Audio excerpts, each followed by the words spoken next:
बोलिए परमपिता परमात्मा की जय। सदगुरु बंदी छोड़ कबीर साहिब की, सभी संतों की, सभी भक्तों की, आज के आनंद की, सकल अंश को बंदगी साहेब बंदगी साहेब बंदगी।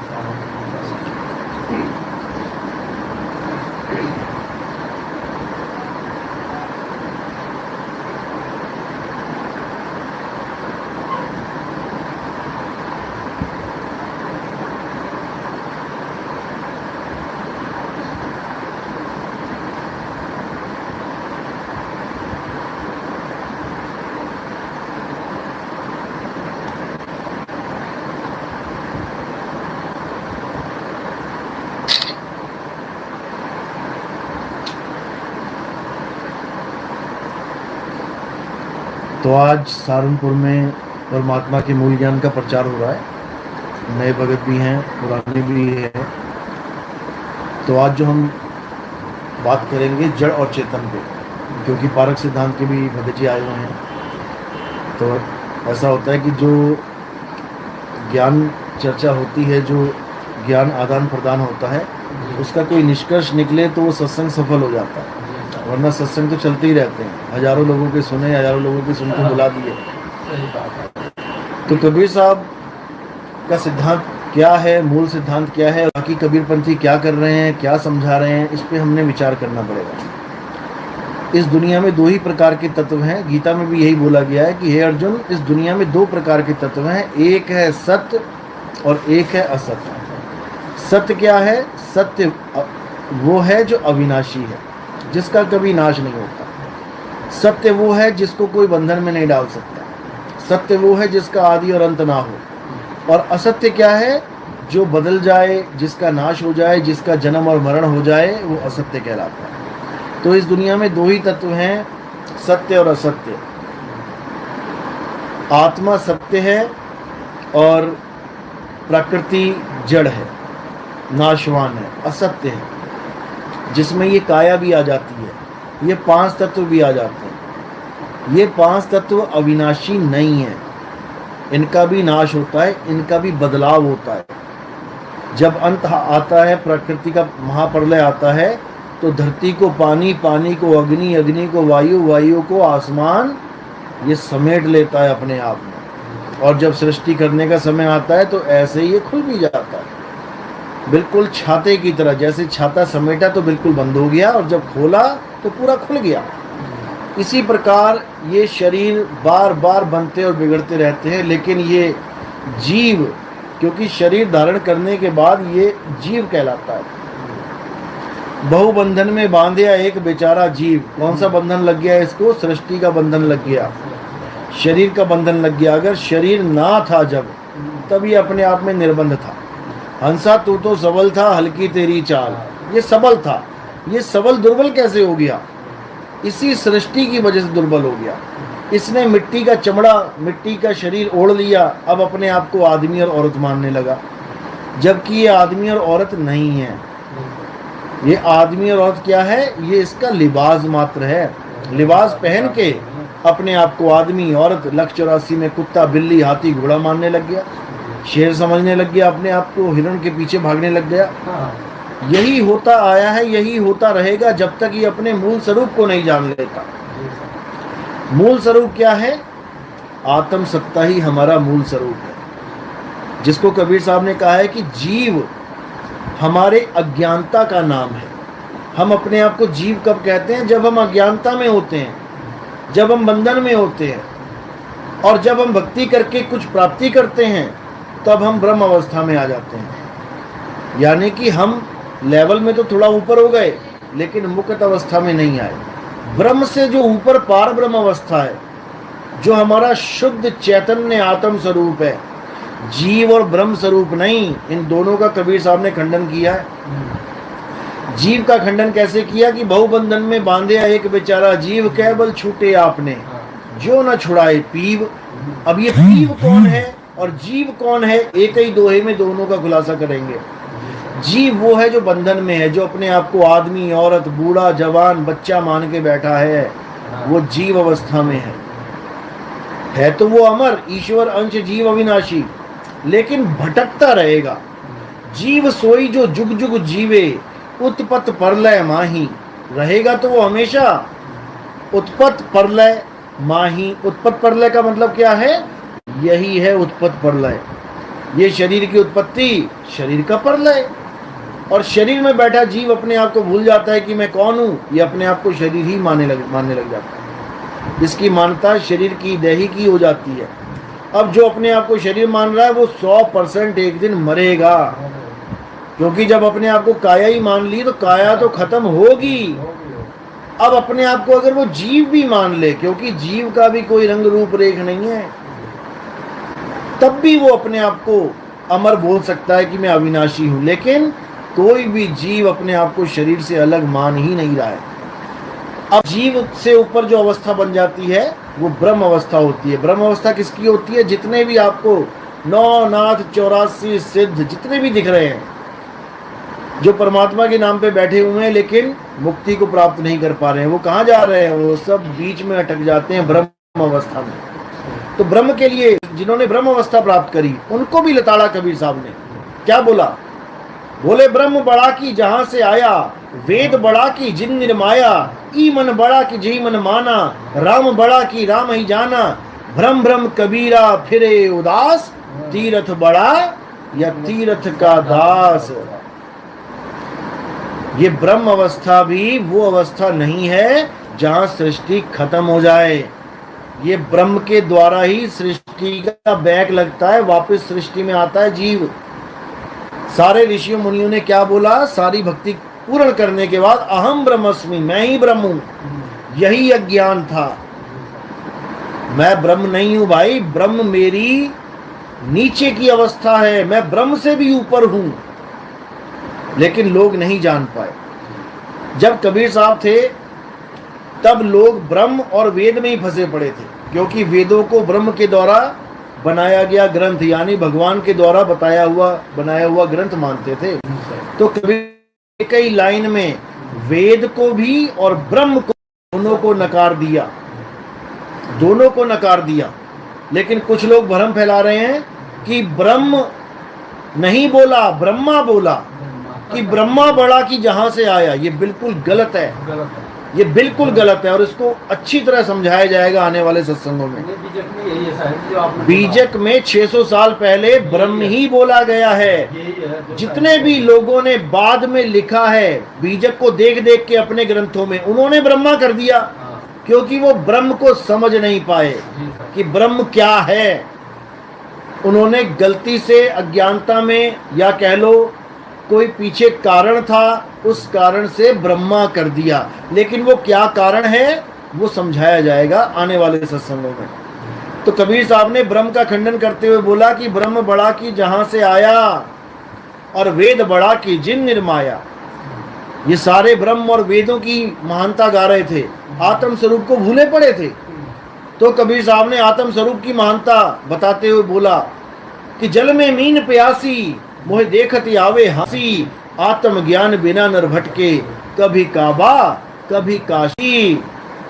कि जो कुछ भी है ये आत्म सत्ता है। आत्मा के बिना ब्रह्म भी सृष्टि नहीं बना सकता, क्योंकि ब्रह्म से ही त्रिगुण पैदा होते हैं। और आत्म सत्ता ना हो, त्रिगुण पैदा करके दिखा दे ब्रह्म, नहीं कर सकता। ब्रह्म कह लो, निराकार कह लो, मन कह लो, एक ही बात है। क्योंकि मन सूरत के द्वारा ही जीवित हुआ बैठा है। जो तुम्हारा मन बार बार सोचता है, मन ये कर रहा है, मन वो कर रहा है, ये मन ताकत कहां से ले रहा है? ये तुम्हारी आत्मा से ताकत ले रहा है। तुमसे ही ताकत लेके और तुम्हें ही उलझा देता है, तुम्हें ही भटका देता है। क्योंकि उस वक्त तुम जीव अवस्था में होते हो, इसलिए भटका देता है। आत्मज्ञान में क्यों नहीं भटका सकता? क्योंकि वहां पर तुम्हारी अवस्था ब्रह्म से भी ऊपर होती है, यानी तुम हाथी रूपी ब्रह्म के ऊपर अंकुश लेके बैठ जाते हो। हाथी के ऊपर जब अंकुश लेके तुम बैठ जाओगे तब तुम हाथी से भी बलवान हो जाओगे। तुम्हारे हाथ में स्टीयरिंग आ जाएगा, ये मन हाथी तुम्हारे कहने पे चलेगा। लेकिन जब तक तुम जीव रहते हो ये मन तुम्हें घुमा घुमा के मारेगा। इसी को कबीर साहब ने बार बार समझाया कि दोनों अवस्थाओं, तीनों अवस्थाओं को जान लो। जीव अवस्था शिव अवस्था और पीव अवस्था, इन तीनों का ज्ञान जब तक तुम्हें नहीं होगा तुम्हारा कुछ होने वाला नहीं। साहिब कहते जीव शिव सब प्रगटे, वह ठाकुर वह दास, कबीर और जाने नहीं एक राम नाम की आस। एक ही दोहे में तीनों अवस्थाओं का ज्ञान बता दिया उन्होंने। जीव शिव सब प्रगटे, पैदा नहीं हुए, ना कभी जीव पैदा होता है ना कभी ब्रह्म पैदा होता है। ये अवस्थाओं के नाम हैं, अज्ञानता का नाम है ये जीव और शिव। कहते जीव शिव सब प्रगटे, वह ठाकुर वह दास। शिव अवस्था वाले तो ठाकुर बन के बैठ गए और जीव वाले उनके दास बने बैठे हैं। यानी ब्रह्म और जीव दोनों का रिश्ता बता दिया। यानी जीव बना बैठा हुआ ब्रह्म की पूजा कर रहा है, शिव की पूजा चल रही है जीव के द्वारा। लेकिन कबीर साहब दोनों का खंडन करते हैं। कबीर और जाने नहीं, कबीर इनमें से किसी को नहीं जानता। एक राम नाम किया, सब ये राम नाम कौन है, ये राम नाम क्या है? इसको पढ़ पढ़ के लोग सोचते हैं कि भगवान राम के पुजारी हैं कबीर साहब, कि दशरथ पुत्र राम जी के पुजारी हैं कबीर साहब। ऐसा बिल्कुल नहीं है। कबीर साहब क्या कहते हैं? एक राम दशरथ का बेटा, एक राम घट घट में बैठा, एक राम का सगल पसारा और एक राम तीनों से न्यारा। अब इस दोहे को सुना के भी मूर्ख बनाने वाले बैठे हैं कई, कहते हैं चारों राम एक ही हैं, चारों राम एक ही हैं। अब उनको कोई ये पूछे कि एक राम तीनों से न्यारा, न्यारे का क्या मतलब होता है? न्यारे का क्या ये मतलब होता है कि चारों एक ही हो जाएंगे? तीन अलग हैं और तीनों से न्यारा चौथा राम अलग है, लेकिन लोग नहीं समझ पाते। इसीलिए कबीर साहब ने बार बार लताड़ा, लोगों को समझाया, डांटा भी, फटकारा भी, लेकिन लोग नहीं समझ पाए। जिस पर मालिक की मुहर लगी होती है केवल वही जान पाता है कि गुरु कह क्या रहा है, नहीं तो ये सिर के ऊपर से जाता है ज्ञान। तो साहिब कह रहे एक राम दशरथ का बेटा, कौन सा है वो राम? वो काया राम है, जिसको पहचान लेते हो तुम कि ये दशरथ का बेटा है कि देवकी का बेटा है, ये अंजना का बेटा है या रमेश का या सुरेश का बेटा है। देखो सारे राम सबको देख देख के पहचान रहे हो, ये काया राम है। एक राम दशरथ का बेटा, एक राम घट घट में बैठा जो सब घटों में विराजमान है। वो कौन है? जो सब घटों को चला रहा है वो कौन है? जो सब घटों में बैठ के सब में रमा हुआ है, कौन है वो? जीव राम।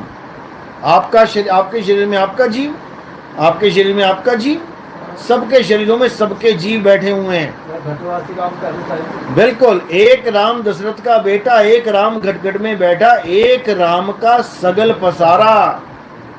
अब ये कौन है जिसका सगल पसारा? ये पसारा है क्या? ये जो पसारा तुम्हें आंखों से दिख रहा है यही पसारा है। ये ब्रह्म राम कह लो, मन राम कह लो।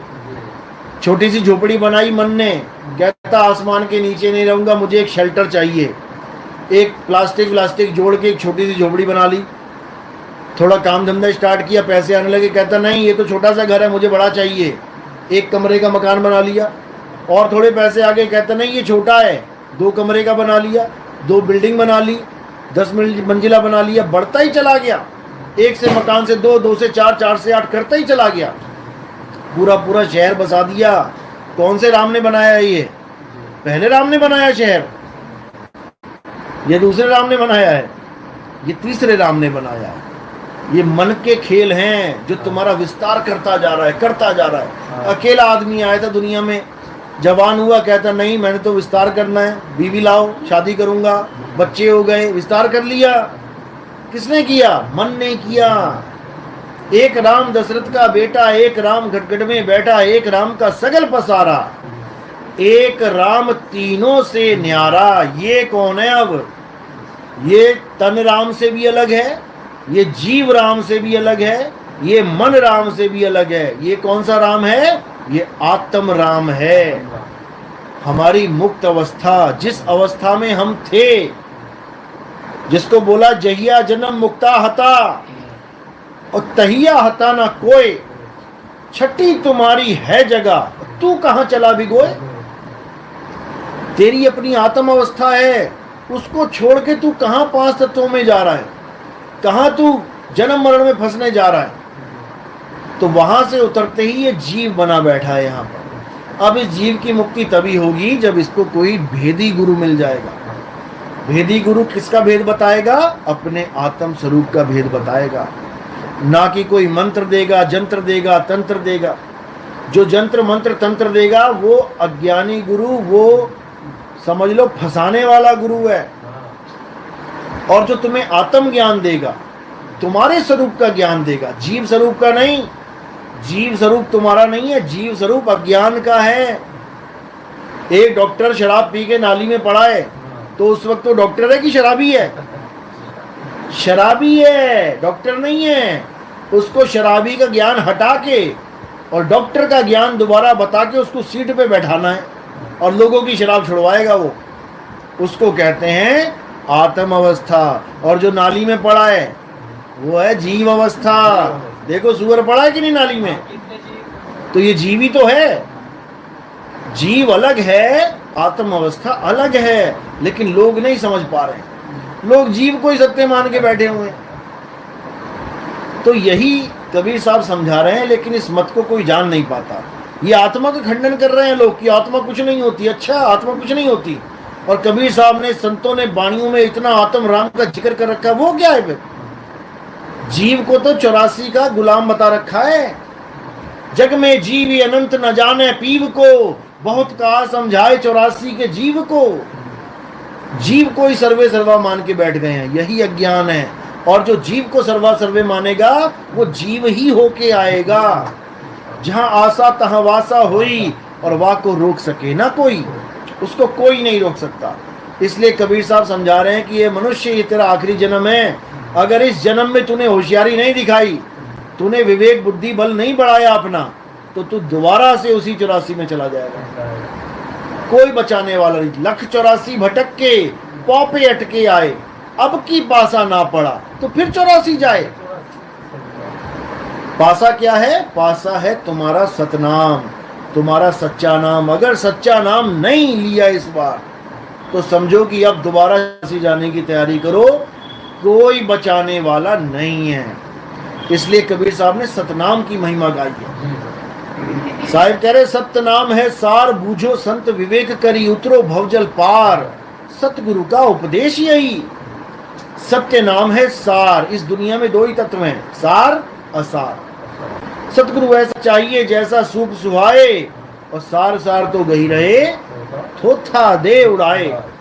थोथे में क्या आता है? ये काया, ये माया, 3 गुण, 25 प्रकृति, ये सारा जितना भी मन माया का खेल है, ये सब थोथा है।